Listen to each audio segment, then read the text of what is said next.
C'est notre dernière navigation en Atlantique. On quitte Portobello en direction de Shelter Bay. Shelter Bay, c'est l'entrée du canal de Panama. Et dans 2 jours, on traverse le canal. À bientôt! Probablement finir par se lier d'amitié si tout se passe bien. Là, on verra.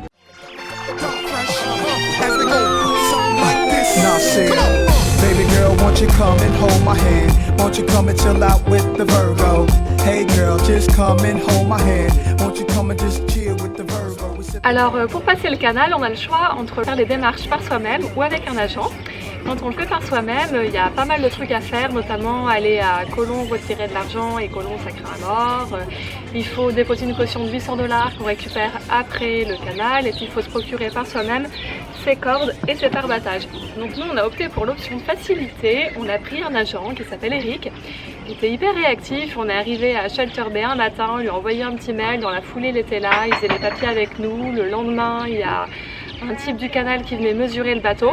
On va être très nombreux à bord. En fait, pour passer le canal, il faut 4 personnes qu'on appelle les liners. Et... en plus du capitaine. Et du pilote. Et les liners, en fait, ils s'occupent des amarres dans les écluses. Pendant que le niveau monte ou baisse, les liners reprennent ou relâchent la tension dans les amarres. Et en plus, il y a à bord ce qu'on appelle un pilote. Le pilote, c'est un officiel du canal.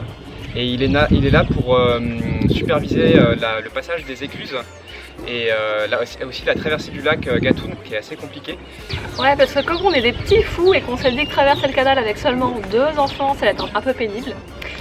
Eh bien, on prend nos Québécois avec leurs 2 adorables petites filles qui ont le même âge que les nôtres.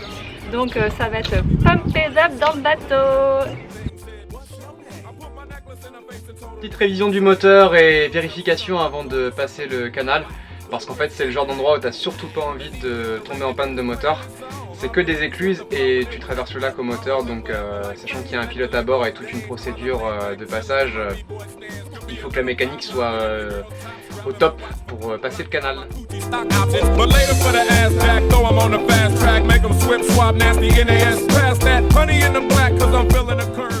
On est au flat, c'est la zone d'attente dans laquelle tu attends ton pilote. Donc il y a 2 autres bateaux qui vont traverser, 2 ou 3 autres bateaux qui vont traverser avec nous qui sont à l'ancre aussi. Oh, c'est le pilote qui arrive là, pilote du flat. T'y vas non? T'y vas non, yeah. Carefully, might swing around the stern here. Okay.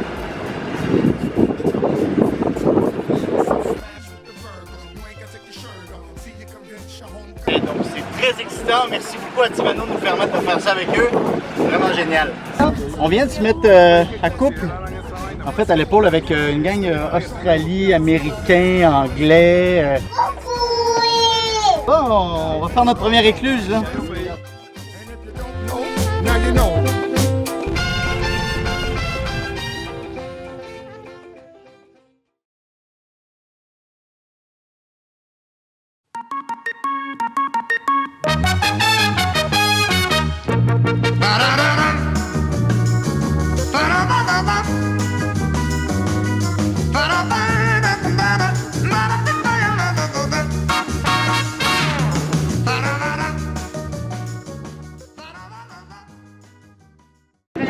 On vous retrouve pour la dernière série du canal.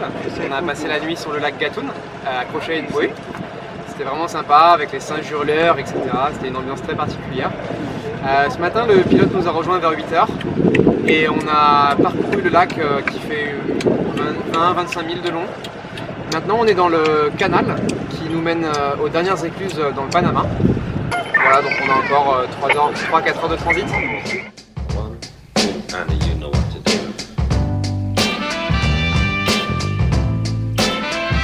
On a un pilote trop sympa qui s'appelle Harold et qui est devenu le meilleur copain de Gabichou.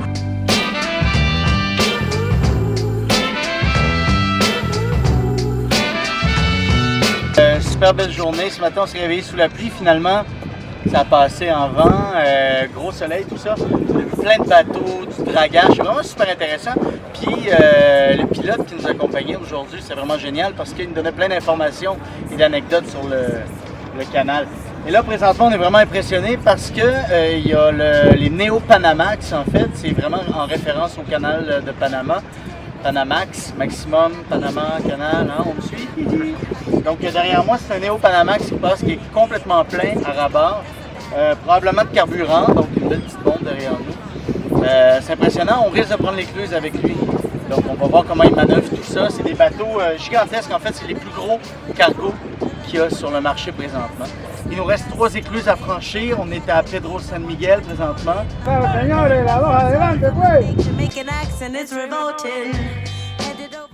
C'est parti, on s'apprête à descendre la première écluse. Finalement, on n'est pas avec le Supramax, Paramax top notch.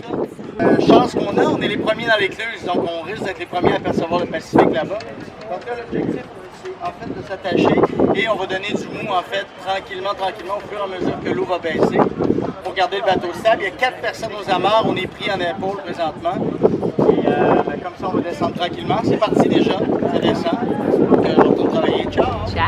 On est à Miraflores. C'est les 2 dernières écluses du canal, maintenant on est dans le Pacifique. 9 mois après notre départ de France, ça y est, on a la côte dans le Pacifique. That's why we get along, a phenomenon. Get the butter drawn, yeah, Sean, till the break of dawn. People even say that anymore? Well, whatever. C'est du sport ça, hein? Oh là là, je vais faire mon cardio. Ouais. Prochaine étape pour toi, c'est quelque chose. Toi, tu pars 30 quelques jours sur la mer là, avec la famille. Là. Ouais. Est-ce que tu le sens plus en voyant le Pacifique comme ça? On va aller voir remarquer. Baby, I was talking to my friend, 8th one today. And what's that? And you know what he told me? He said, No. Superstar, Yeah?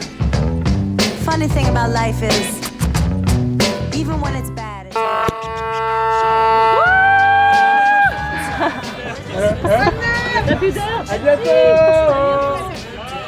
Ciao les copains!